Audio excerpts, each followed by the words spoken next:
afraid of the dark. Hello, dear listener. Today's story happened to a man who once answered a phone call that turned his life around. Listen to the end and please subscribe to the channel and leave a comment. Mysterious phenomena from the otherworldly realm and paranormal events accompanied me throughout my entire conscious life. People around me easily succumbed to this feeling. I had almost accepted it without feeling fear and learned to distinguish reality from visions. Therefore, when I encountered such phenomena, I didn't panic, but still felt anxious. At that time, I was working in a furniture manufacturing company. There were two of us in the office, me and my colleague, also a close friend, Sabina. We were working quietly on our tasks when suddenly my mobile phone rang. The number was unfamiliar, but I answered without much interest. Hello. A child's voice came through the line. Mom? No, kiddo, you've got the wrong number. This isn't your mom, I replied, my mind still absorbed in work. Please, can you call my mom? The child continued. Who's your mom? What's her name? I asked. Stacy, her name's Stacy. The child said, clearly scared. I felt that the child was deeply frightened, but immediately tried to reassure him. There's no Stacy here, kiddo. What's your name? Anthony. And what's your name? The child asked. Arnold. Nice to meet you, Anthony. Can you tell me what happened? I'm home alone and Mom left. She always leaves me alone. I'm scared. Please tell Mom I'm afraid, the child said with a tremor in his voice. What kind of mother does that? How can she leave a child alone? Is this your mom's phone, Anthony? Yes! How did you get my number? Was it in the phone or did you dial randomly? I dialed. And where's Dad? I don't know. Can you tell me where your house is? No, I don't know. Okay, Anthony. I'll try to help you, I said, feeling helpless. I even thought about how to draw attention to this irresponsible mother, if she could be called that. My colleague had already put down her work and was watching me closely, occasionally whispering something like, "What's going on?" Just talk to me, Arnold. Until Mom comes back, I'm very scared. The child pleaded. Okay, kiddo, I replied, feeling the anxiety starting to build up within me. Do you go to daycare? I asked. No, I can't go there. Why not? I don't know. Okay, let's drop that topic. What does your mom do? She cries and doesn't hug me anymore. Listen, kiddo, tell your mom not to leave you alone anymore, I advised. The child hung up, and I decided to call back that number. I dialed several times, but there was no answer. I was gripped by worry. What if something happened to the child, but I was powerless? I asked a friend who worked in the police department to check the number and find the address. However, he said that such requests couldn't be fulfilled without substantial reasons. The workday came to an end, and I stood at the bus stop, waiting for the bus. Suddenly, my mobile phone rang again. It was that same number. I answered, and a woman's voice came through the line. I told her about the boy Anthony who called, I said. She screamed back, "Fear God. You've gone mad, mocking me." I tried to explain, but she hung up. I was shaken and annoyed. I wanted to call back and express myself, but I decided it was pointless. Several months passed and I had already begun to forget about the incident. It was the beginning of June. Sabina and I were sitting in the office working and I was already feeling sleepy. I stood by the open window smoking when my mobile phone rang again. The number was unknown. Hello, I answered. My. Uncle Arnold. A child's voice came through. Yes, it's me. Anthony, is that you again? Yes.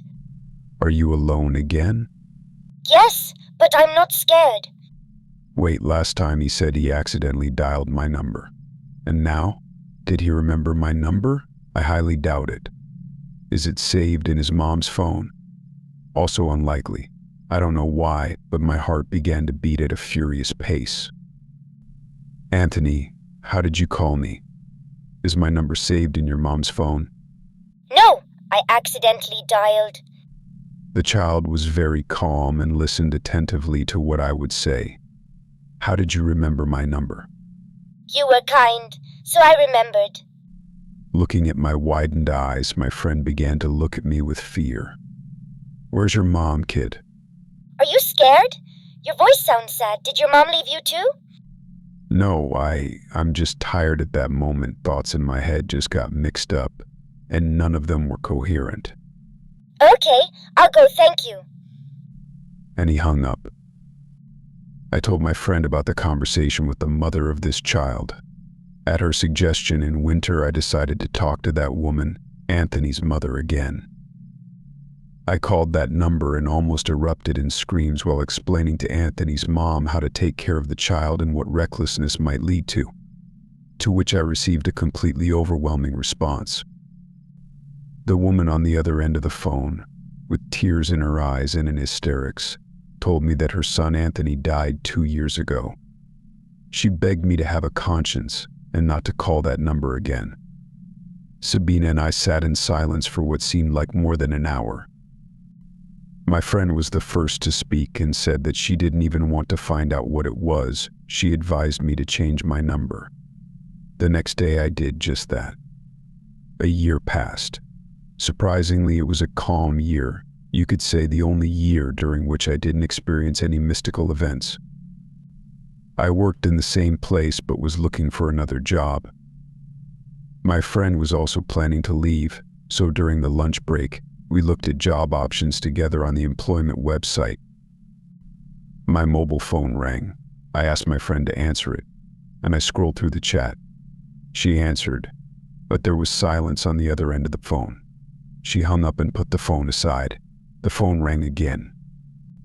She handed me the phone and said it was the same number. I picked up the receiver, but there was silence.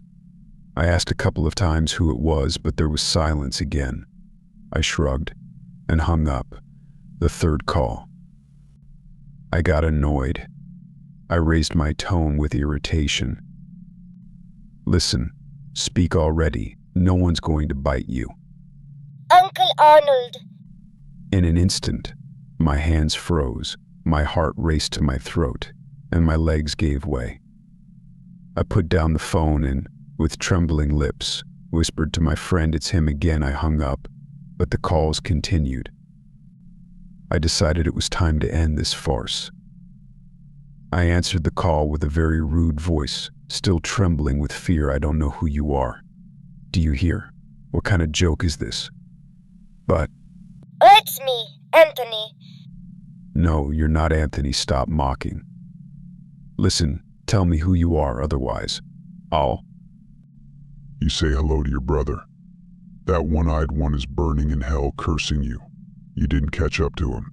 You didn't save him. No one believed you. I was interrupted not by the voice of a 5-year-old boy, but an old, hoarse man, as if he had throat cancer. And with every word, it seemed like he were regurgitating.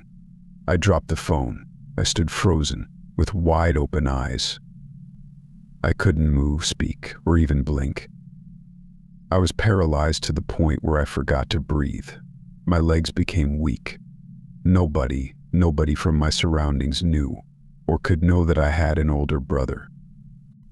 He lost one eye when he was 12, stumbled, hit the sideboard, and a broken glass stuck in his eye. I was 7 when he killed himself at the age of 18. He constantly claimed that someone had been haunting him ever since he lost one eye. He was afraid of the dark, was never left alone at home, and often woke up screaming, saying that the one who haunted him was trying to kill us. We come from a family of skeptics. No one believed that there were other worlds and creatures beyond the veil of reality. And attempts were made to treat my brother. Although 25 years ago, there wasn't much technology for diagnosis and treatment, so they labeled him insane, but I believed my brother, as I often saw in his room. that creature. It usually sat in the corner between the wardrobe and the wall, on the dresser. The light was poor there, but in the semi-darkness its silhouette was clearly visible, all black, with long arms and crooked legs, hunched, so thin that each vertebra seemed to protrude like a submerged horn. A constant snarl and gleaming yellow eyes on a black, elongated face with a sharp chin. It showed itself to me with pleasure, as if it enjoyed it. Its horrible smile stretched wider. I couldn't reach my parents. Who would believe a 7-year-old child in a guy who lost his mind?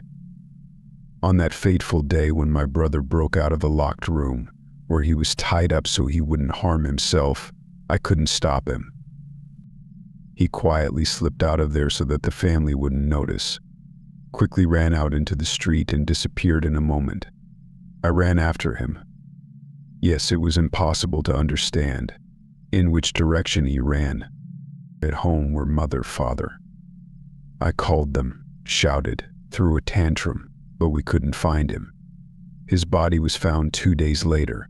He hanged himself in an abandoned factory outside the city. I didn't want to go into any details.